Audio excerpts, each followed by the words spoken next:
we turn to question 3. Actually, most of the answers to that question has already been sort of approached in question 2, which is who should take this course and why. As I said earlier, the national focal points are our focus here. So it is our recommendation that all national focal points should take this course. The reason being, these are the people who are nominated by their governments, who are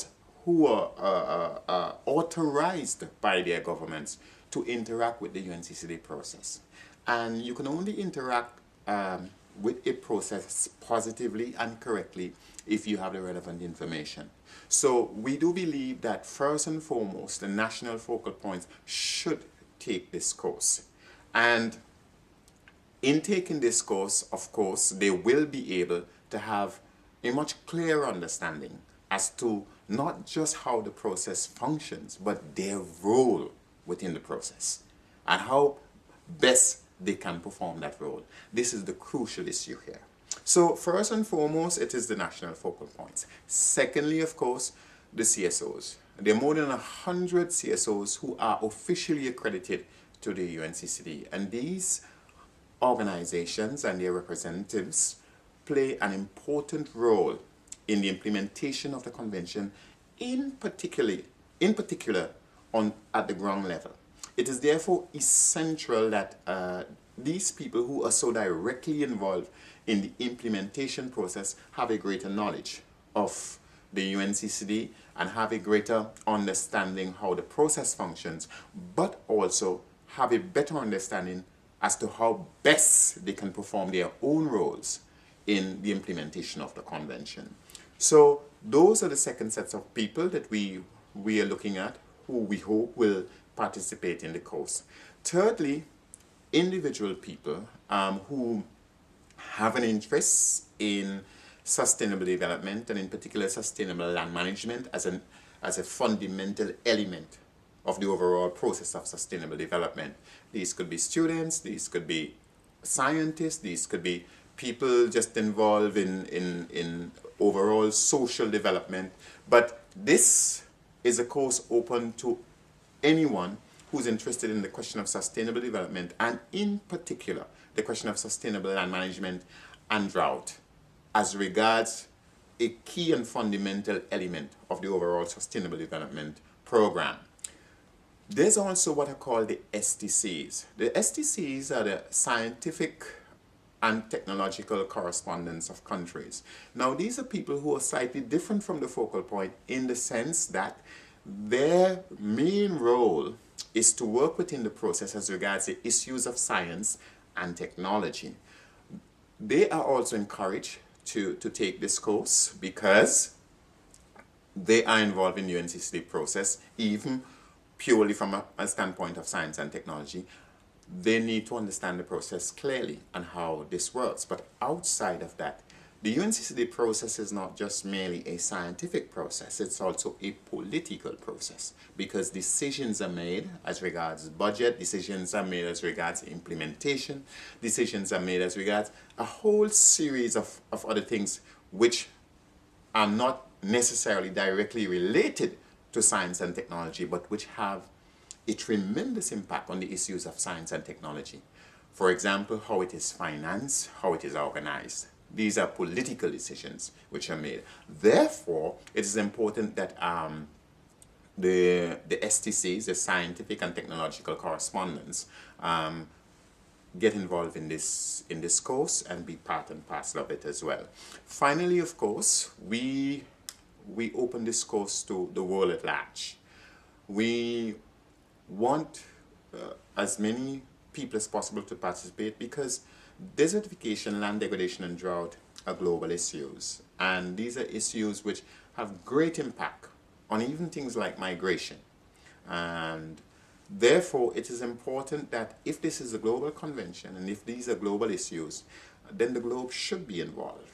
And this is an opportunity for those persons who have the minutest of interest, so to speak, in this process to become involved. So the course is basically, in short, open to the whole world. And finally, we turn to question 4, which is, how does this course practically work? We have discussed a bit on the UNCCD, a bit on national focal points and so on, and we have discussed a bit as to why the course is important and who should take it. But how does it function? This is the important thing. Now, this course is foreseen to run for 3 weeks, and we have allowed that you can do this at your convenience within those 3 weeks. It is not a long course, it's not a difficult course. Thirdly, how do you get information as regards this course? Well, we have provided course materials which are also online, and these you can read, and they would provide you the answers to the questions which you will be asked while doing this course. Outside of that, I will recommend that you look at the convention itself. As I said, the convention was adopted in 1994. It's online, but we can also send you a hard copy if you so wish. And you should look at the relevant decisions. But the course papers that we have prepared would indicate to you when and where it's necessary to look at these documentation. Also, it's important to note that, as I said before, I have a team led by Mr. Van Dalen, and we are always available to assist you if need be from time to time as regards what needs to be done.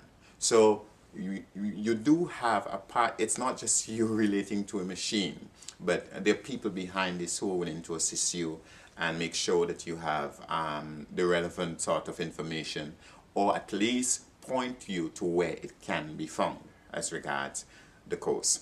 Now, you also need to know that at the end of these 3 weeks, if you are successful, we issue you a certificate proving that you have done the course and that you have done so successfully.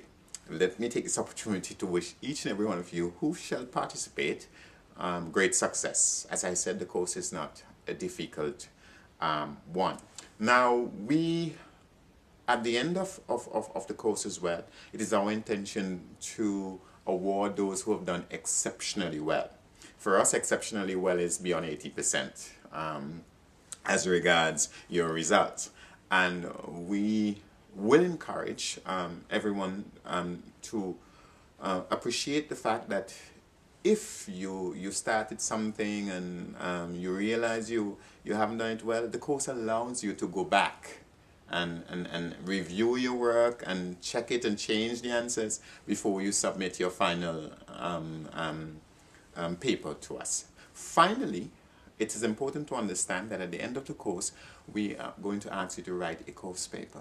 Small course paper, not anything big or long, don't be scared by that, but a course paper because it will show that you really and truly have an appreciation of what you have gone through, and it would show that you have really and truly gained something, but also that you have become creative about the process. It's not just about answering a question, but you yourself being able to prepare and write something as regards your understanding. So basically, therefore, if we can just review a little bit. Firstly, you register for the course. This is done online.